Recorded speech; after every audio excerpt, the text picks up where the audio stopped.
Hello, this is Peter from Educomondo and a warm welcome to our STEAM project number 9, teacher edition, called The Laser Bar. This series is for the very beginning STEAM teacher. No prior knowledge of programming or electronics is required. We call this level the Explorer level.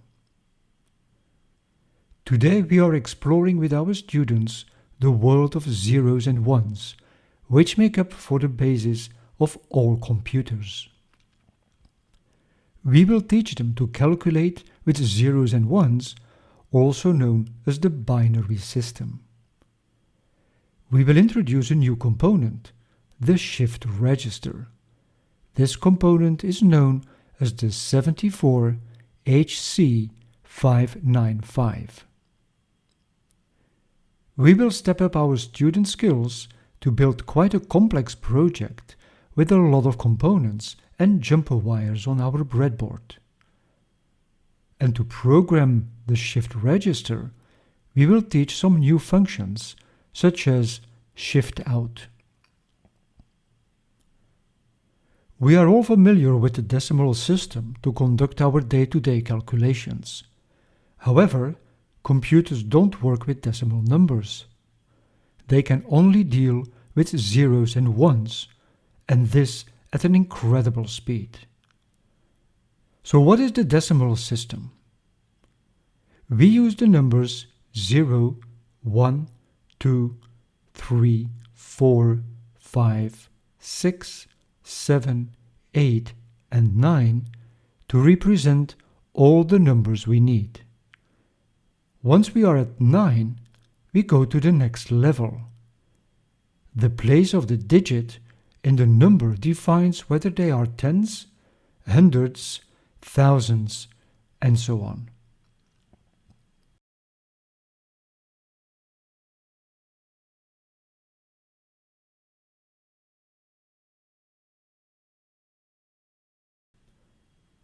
With binary numbers, the same principle applies. The first position is either a 0 or a 1. To arrive at 2, we need to go to the next position to the left. So 2 will be written as 0, 1. 3 will be written as 1, 1. 4 as 1, 0, 0. 5 as 1, 0, 1. 6 as 1, 1, 0. 7 as 1, 1, 1. 8 will be 1, 0, 0, 0. 9 will be 1, 0, 0, 1. 10 will be 1, 0, 1, 0. 11 is written as 1, 0, 1, 1. 12 as 1, 1, 0, 0. 13 as 1, 1, 0, 1. 14 as 1, 1, 1, 0. And 15 as 1, 1, 1, 1. So this is for the first 4 digits. This reasoning continues for 8, 16 or more positions that will allow us to create larger and larger numbers just by using zeros and ones. For our experiment, it is useful to continue with your class to cover 8 digits and calculate with them that 1111111 equals 255 in the decimal system. Why is this useful? Replace 0 with off or low and 1 with on or high, and you can see that by sending a series of zeros and ones to a digital pin on the Arduino, we can control a series of LEDs. As long as there are not too many LEDs, we are able to connect them to the digital pins of the microcontroller. But once there are more LEDs than available pins, the use of a shift register is the solution. So let's take a closer look at this component. Make sure that you have the right component. The type of chip is printed on the top. One of the most commonly available shift registers is called the 74HC595. The notch that you can see here indicates the top of the shift register. This is your reference point to start counting the 16 legs. Let's have a look at what these 16 legs stand for. Legs 1 till 7 on the left side are 7 output pins, for instance to link to 7 LEDs. Leg number 8 is the ground pin. We move to the other side of the shift register to pin 9. Pin 9 is an output pin to link to another shift register. Linking shift registers with each other make it possible to control 16, 24 or more LEDs. Moving up, we arrive at pin 10, which is the master reset or reclear pin. You notice that there is a line above MR. This indicates that it is active when set to low. Setting to low means connecting the pin to the ground. Pin 11 is the clock pin. This is an input pin that will receive the clock signal from the microcontroller. Pin 12 is the latch pin, also called the register storage clock pin. This is also an input pin that receives the latch pulse to release the storage to the output pins. Pin 13 is the output enable. This pin is also identified with a line above OE, which means that it is active when low, in other words, when connected to the ground. Pin 14 is the serial input. This is the gate that receives all the zeros and ones from the microcontroller. It receives the data 1 bit, a 0 or a 1 at a time. We call that serial. The shift register will output that series of zeros and ones in one go to all 8 output pins. We call that parallel. And that is also the reason why we call this type of shift register a serial to parallel shift register. But wait, don't we only have 7 output pins on the left side of the shift register? Indeed, but pin 15 is another output pin. Actually, it is the first output pin referred to as pin number 0. The last pin, pin number 16, is the positive voltage supply pin. Let's take a closer look at the logical sequence of what happens to our zeros and ones. The data is sent to pin number 14. The clock signal ensures that the data is sent in an orderly way. Compare this to the beat or the rhythm of a song. Each time a series of 8 bits has been received in the shift register's memory, the latch signal triggers the data to be released to the storage register, which in turn triggers the 8 output pins. Sending a sequence of, for instance, 01, 01, 01, 01 will light up every other LED, as you can see on the animated view. Now that you have explained to your class the inner working and purpose of the shift register, your class is ready to start building their own projects.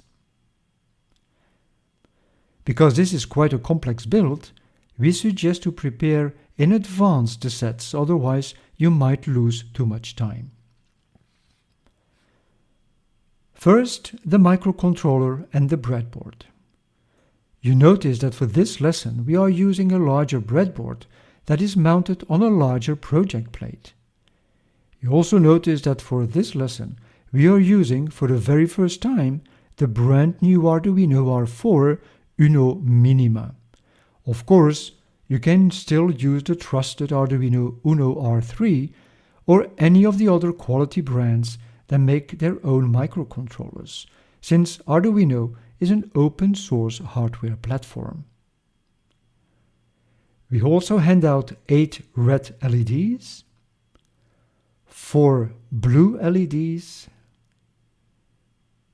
8 resistors of 220 ohm, 3 jumper wires of the same color, a red and a black jumper wire, 8 of these long preformed wires. These wires are very useful in more complex projects as they will keep your build clean and clear.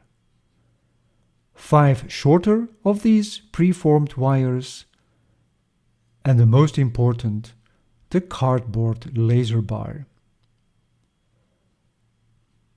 Show your class this fritzing drawing.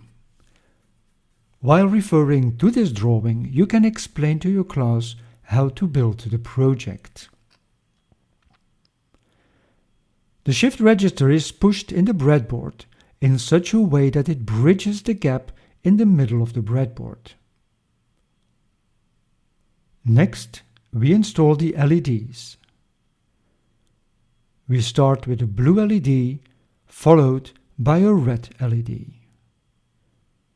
The negative legs are pushed into common negative rail on the side of the breadboard. The positive sides go into the main section. Each time we allow for a space of 2 holes.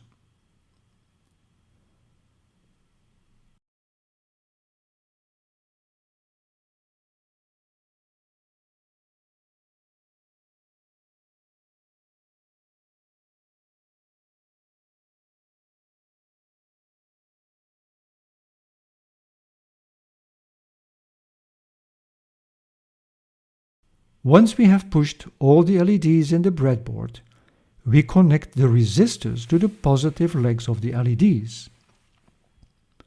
Make sure that your students know that they have to bridge the gap on the breadboard, otherwise they simply short-circuit the resistor.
Next, we connect the resistors to the output pins on the shift register. Leg 15, or output 0, goes to the first blue LED. Output 1 goes to the first red LED. Output 2 goes to the second blue LED. And output 3 goes to the second red LED. And so on till we have reached output 7.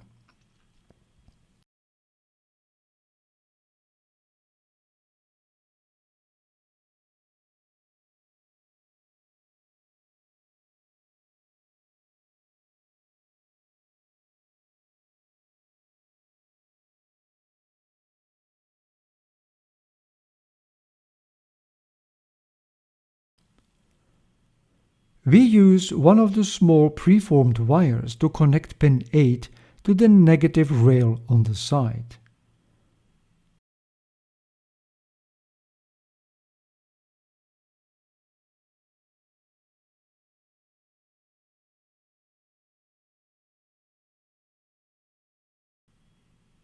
And another preformed wire is used to connect the bottom and top ground rails. We don't use pin number 9 as we will only be using one shift register. We don't want to reset the shift register, so pin number 10 has to be set to high, which means that we connect it to the positive rail.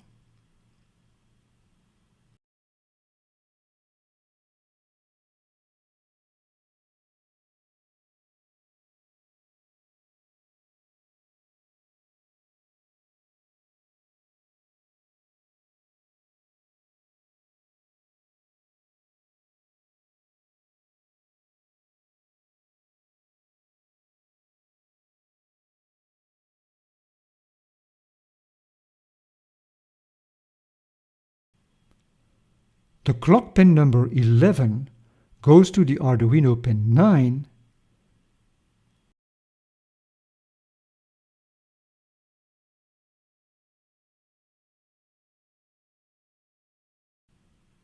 and the latch pin number 12 goes to the Arduino pin 11.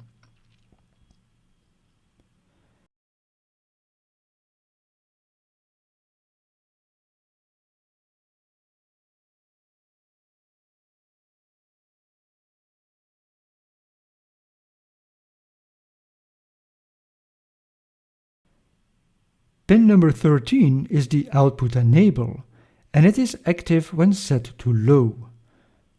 We connect pin 13 to the negative or ground rail of the breadboard.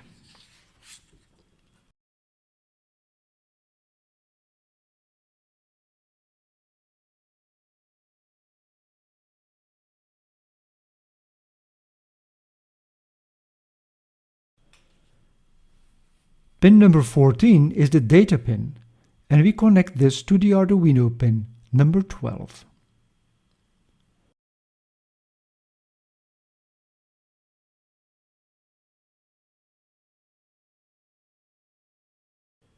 Next, we connect pin 16 to the positive rail.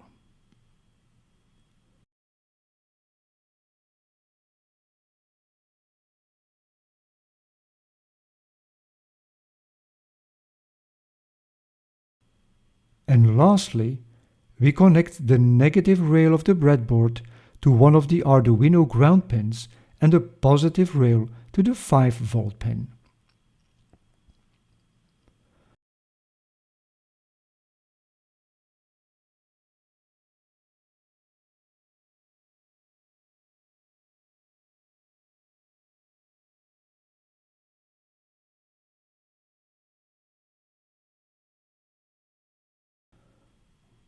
Once all of that is completed, the cardboard laser bar can be mounted over the LEDs.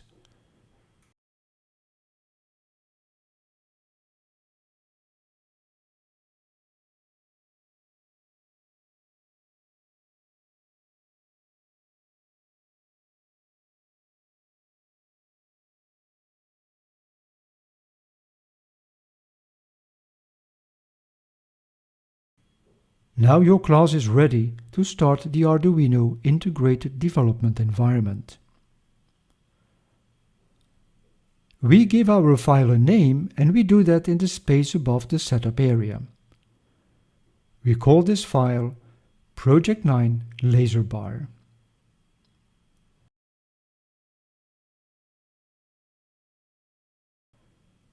And next we create another command line, variables. We need to define the 3 pins that we use on the Arduino. So we call them INT latch pin equals 11, INT clock pin equals 9, INT data pin equals 12. And of course, don't forget to close the command line with a semicolon. Here we can already define a delay time, and we can set it at 250 milliseconds. So int dt equals 250, ending with a semicolon. We are going to send a sequence of 8 bits to the shift register, and to do that, we have to tell the Arduino that what we are sending is not an integer, but a byte. And we also need to inform the Arduino that it is a binary. And we do that by adding 0b before the sequence of the zeros and ones that we will send.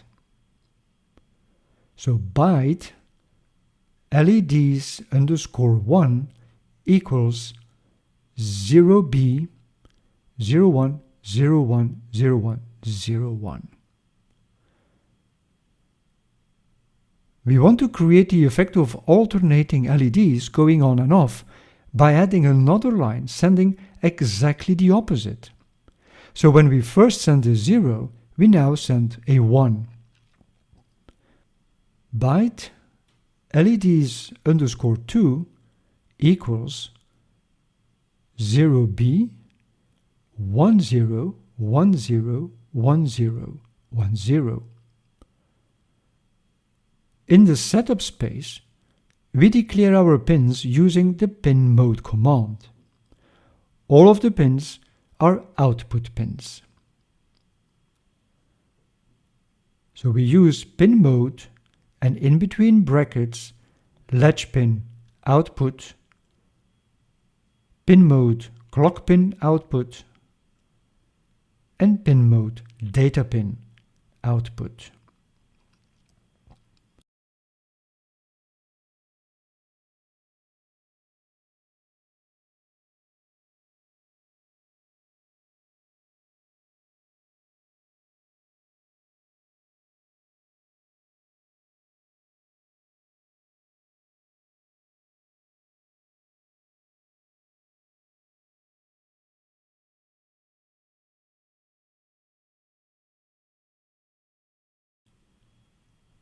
In the loop section, we first set the latch pin to low.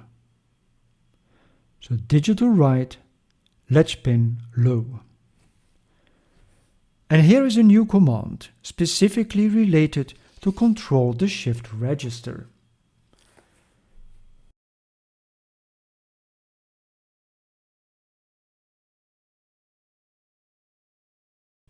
Shift out, and in between brackets, data pin, clock pin, LSB first, LEDs underscore 1,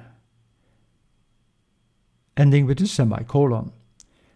LSB stands for least significant bit. Once the series of LEDs 1 is sent, we have to set the latch pin to high, so that the shift register knows to release the bits to the next memory.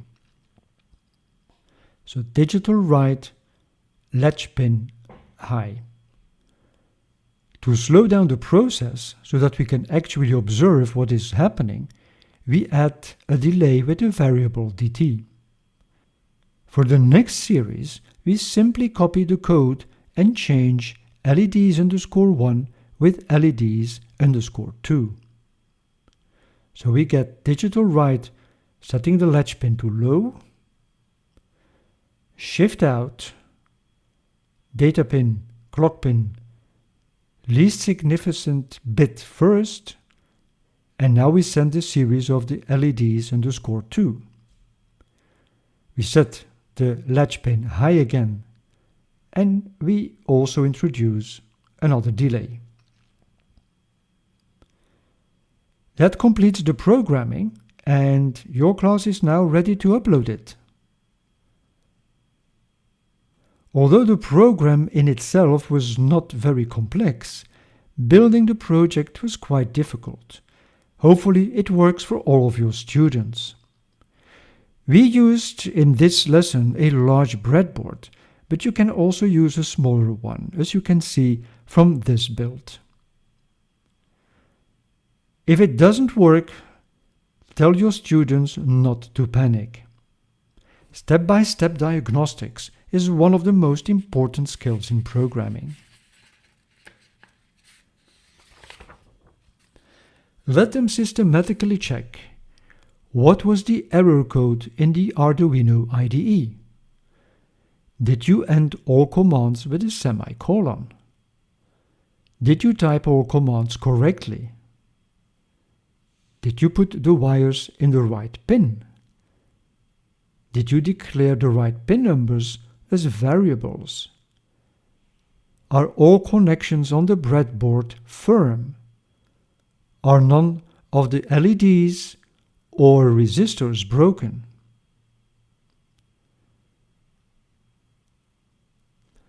We have come all this way to build a very nice project. We can ask ourselves, what else can we do with it? Since we talked about binary numbers, we can use the very same project to build a binary counter. What is a binary counter? Let's go back to the whiteboard and draw the 8 positions of our LEDs. Each position represents a level in the binary system.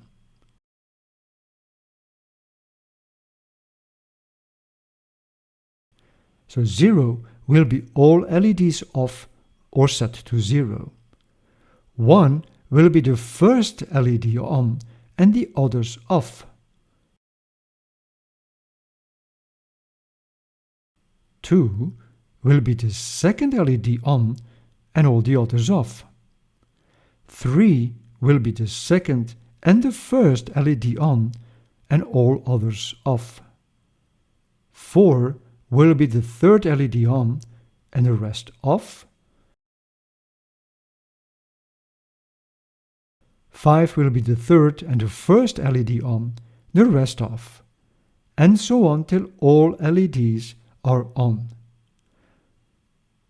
Ask your class whether they still remember what number this represents in the decimal system.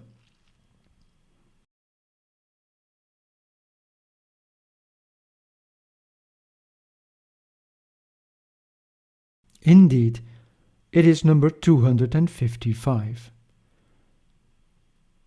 Let's shift from the whiteboard to the project board. Let your class remove the cardboard figure and replace the 4 blue LEDs with 4 red LEDs.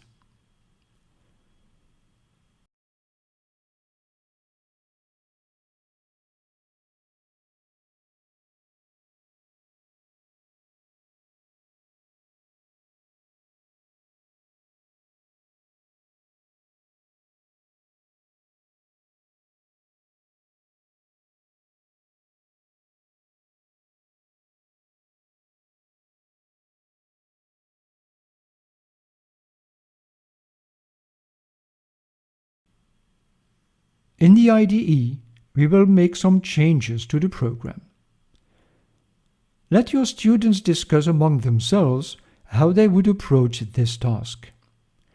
They already know all the basic functions to make this small change happen. Give them a couple of minutes and ask some volunteers to explain what they would do. The first step is to remove the code that refers to the second row of LEDs. We don't create any alternative blinking, so only one row of LEDs needs to be taken into account. We just need LEDs as a variable. The second step is to set all the bits to 0. We know that all of them work from the previous project. Alternatively, you could set all the bits to 1 to check whether all of the LEDs are functional. The third step is to delete the code in the loop section that refers to the second LEDs_2 and replace LEDs_1 with simply LEDs.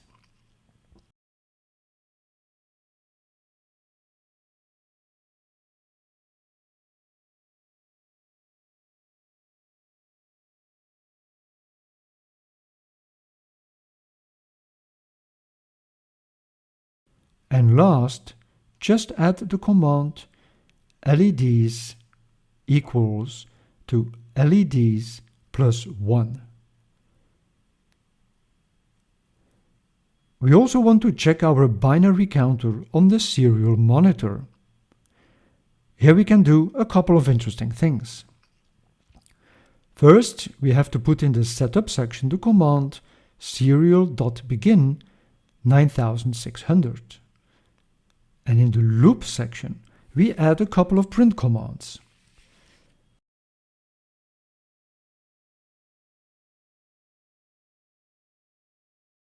Serial.print. What do we want to print? We want to print the LEDs, and we want it to be printed as a binary code.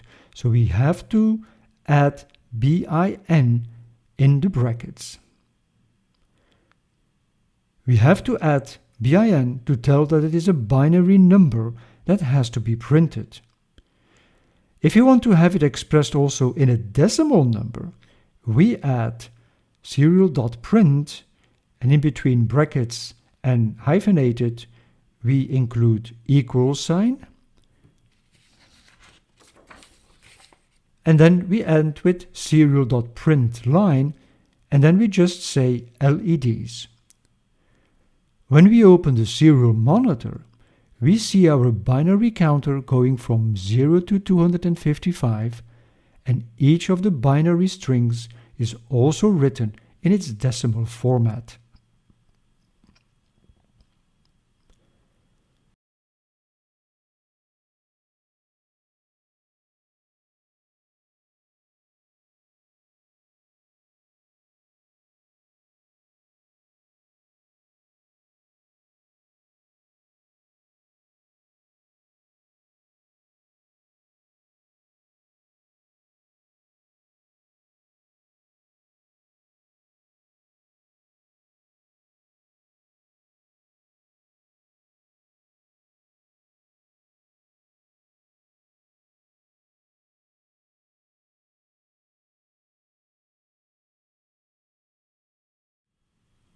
Because we created a laser bar, let's give your class an assignment on what lasers are.